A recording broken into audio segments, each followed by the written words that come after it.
Ayan na nga mga mare. Hello, hello, hello. Ayan, at nagpe-prepared na ako mga mare para magluto. Naglagay na nga ako ng butter. Ayan, at din mahina lang kanyang apoy niyan mga mare. Ayan, at ilalagay ko na ang aking sinangkot sa kanina ng mga ilang piraso ng beef. Ayan. O, halu-haluin natin mare ng very, very light lang. Ayan, o, diba? Butter lang nga pala mare ang nilagay ko para mas maamoy at mas malasa sa ating beef.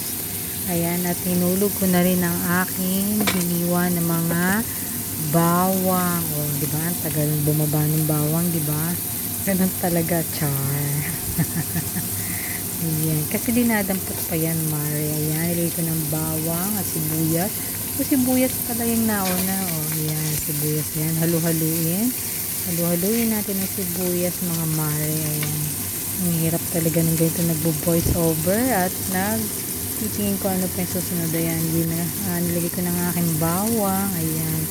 Sige, halo-halo. Ayan. Sige. Halu-haluin natin. Ayan na. Ginisa na natin ang ating beef sa ating butter with garlic and sibuyas. Ayan. Diba? Ang bango-bango niyan mga mare. Nako, kung dyan kayo lang. At maaamoy ninyo ang aking paggisa ng ating beef. Ayan. Sige, halo-halo pa ng konti. Ayan. Ayan. At ilalagay na nga natin ating susunod. Ayan. Ang ating gulay na ampalaya. Ang ating nga palang for today's video mare is beef con ampalaya. Ayan. Lagay ng aking ampalaya. Ang paghiwa ko nga pala mga mare ng ampalaya kasi medyo kinapalan ko ng konti kasi gusto ko yung medyo makapal at hindi ko na yan binabada. Pagkahugas ko niyan ng aking ampalaya ay akin na siyang iniwan na kagad, hindi ko na siya binabad sa asin o ano pa man sapagkat ako lang naman ang kakain yan mga mare. Ayan at susote na nga natin ayan, susote na nga natin ang ating ampalaya. Bigyan na rin natin ating ground black pepper. Ayan. O, diba? Para meron siyang konting anghang at naglagay na rin tayo ng oyster sauce. Ayan, para sa ating pampalasa. Ayan, diba? Lagyan lang natin ng bahagya dahil titipla pa naman natin ng konti mamaya. Ayan, sige. Halo-halo ulit. Halo. Sige ng halo. Ayan. Hindi ko na nga pala naipakita dyan mga mare pero naglagay ako dyan kanina ng Heinz broth soup ng bahagya. Ayan, at atin ang tatakpan.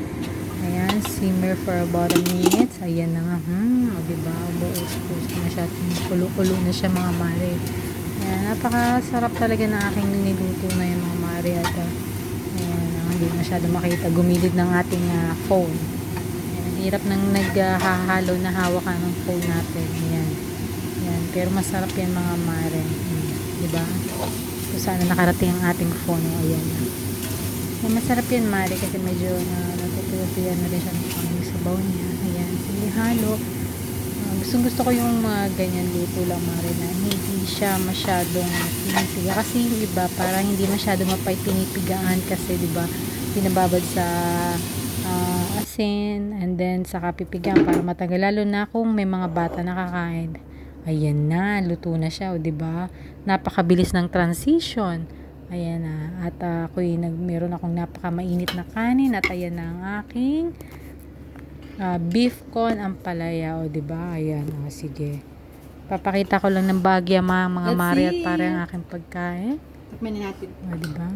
O, ayan. Sarap. Plate na kasi ang lunch ko niya mga mare. O, ayan. Sarap. Mainit-init pa yan. Kain tayo mga mare at pare. Sarap. Ayan. At titikman ko na rin yung aking beef kung siya ay malambot ba. Ayan, kain ulit tayo mga mare at pare. Yan lamang po at happy tummy sa ating lahat. Thanks for watching guys. Salamat. Please do watch Aqua Ranori on my YouTube channel as well. Bye!